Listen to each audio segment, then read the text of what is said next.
BJP अध्यक्ष JP Nadda ने कहा, नीतीश के नेतृत्व में एनडीए लड़ेगा बिहार विधानसभा चुनाव और जीत हासिल करेगा।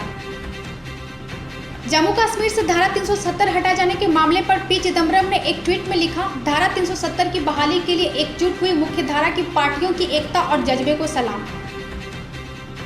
पीएम मोदी ने अपने इंस्टाग्राम अकाउंट पर एक कविता के साथ वीडियो शेयर किया है। पीएम नरेंद्र मोदी का प्रकृति प्रेम मोर को दाना खिलाते दिखे। केंद्रीय सूचना और प्रसारण मंत्री प्रकाश जावड़ेकर ने फिल्मों और टीवी सीरियल की शूटिंग के लिए दिशा निर्देश जारी किए। किरदार निभाते समय मास्क पहनने की जरूरत नहीं। झारखंड की 36 जातियों को केंद्रीय ओबीसी सूची में शामिल करने के प्रस्ताव को हेमंत सोरेन ने दी मंजूरी। बिहार के औरंगाबाद जिले से गौ तस्करी के लिए 44 गायों से भरे ट्रक को पुलिस ने किया जब्त। राहुल गांधी ने ट्वीट करते हुए कहा, नीट जेईई परीक्षा के बारे में उनकी बात सुनी जानी चाहिए और सरकार को एक सार्थक हल निकालना चाहिए। पाठ्यक्रम सुधार के लिए मनीष सिसोदिया ने की समीक्षा बैठक, समितियों को समय सीमा में फ्रेमवर्क तैयार करने को कहा।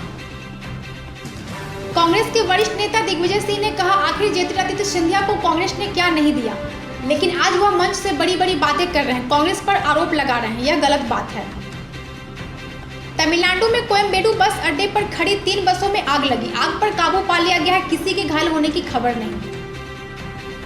देश की टॉप 10 मूल्यवान कंपनियों में से 7 के मार्केट कैपिटलाइजेशन में 67,622 करोड़ रुपए का इजाफा हुआ।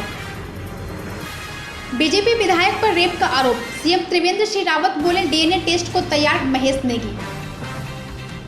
अमरिंदर सिंह ने कांग्रेस के कुछ नेताओं की ओर से गांधी परिवार के नेतृत्व को चुनौती दिए जाने का विरोध किया है। अमरिंदर सिंह ने कहा कि यह समय इस तरह के मुद्दों को उठाने का नहीं है। सुशांत सिंह राजपूत के भाई ने कहा, मुझे लगता है कि अब गिरफ्तारी शुरू हो जाएगी, चाहे वो पिठानी हो या संदीप हो, इन लोगों की गिरफ्तारी होनी चाहिए। आकाश चोपड़ा ने सुरेश रैना को दी सलाह, कहा, शाहिद अफरीदी की तरह क्रिकेट में फिर करो वापसी। कोयला वाले घरों को रोशन तो करते ही हैं, बच्चों का भविष्य भी संवारते हैं।